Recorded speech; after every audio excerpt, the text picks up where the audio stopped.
नमस्कार. नम्रताच किचनमध्ये आपल्या सर्वांचं स्वागत आहे. आता आपल्याला खव्यापासून मिठाई बनवायचं काही टेन्शनच नाही. कारण बाहेरचा खवा घेतला तर आपल्याला एक टेन्शन असतं की ते शुद्ध असेल की नाही, त्याच्यात काय मिक्स असेल काय. पण आज आपण घरीच बनवूया खवा. तर चला बनवायला सुरुवात करूया. त्याच्यासाठी इथे मी कढईत थोडं पाणी घालून 1 लिटर दूध घेतलेलं आहे. तर तुम्हाला किती खवा बनवायचा आहे त्याप्रमाणे तुम्ही दूध घ्या.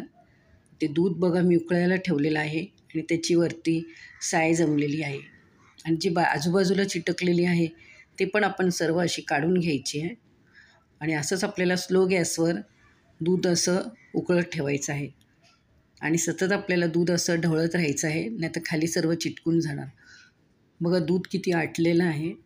असंच आपल्याला ते कंटिन्यू गॅसवर उकळत ठेवायचं आहे दूध. आणि मध्ये मध्ये ते आपल्याला असंच हलवत राहायचं आहे, नाहीतर सर्व खाली चिटकून जाईल. बघा छान खवा आपला तयार होत आहे. थोडीशी बुडबुडी आहे म्हणजे पाण्याचा भाग आहे. 3-4 मिनटं आपण असंच ते बॉईल करत राहूया. फार छान लागतो घरचा बनवलेला खवा आणि आपल्याला काय भेसळ आहे ते टेन्शनही नसतं त्याच्यात. आणि घरी बनवलेल्या खव्यापासून जी मिठाई बनवतो त्याची चवही वेगळीच असते. आता हे बघा पूर्ण असं एकदम ड्राय झालेलं आहे, म्हणजे त्याच्यात पाण्याचा भाग संपलेला आहे.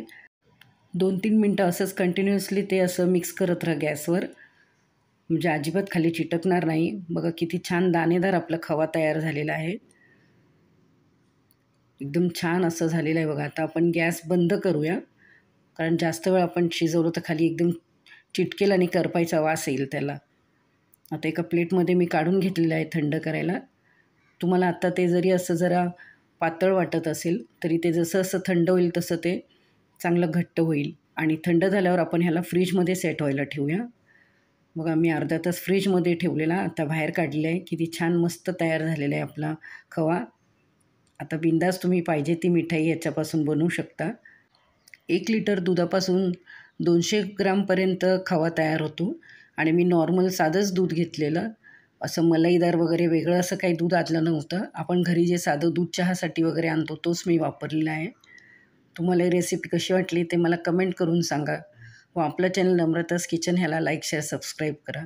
बघा किती छान मस्त असं दाणेदार खवा तयार झालेला आहे.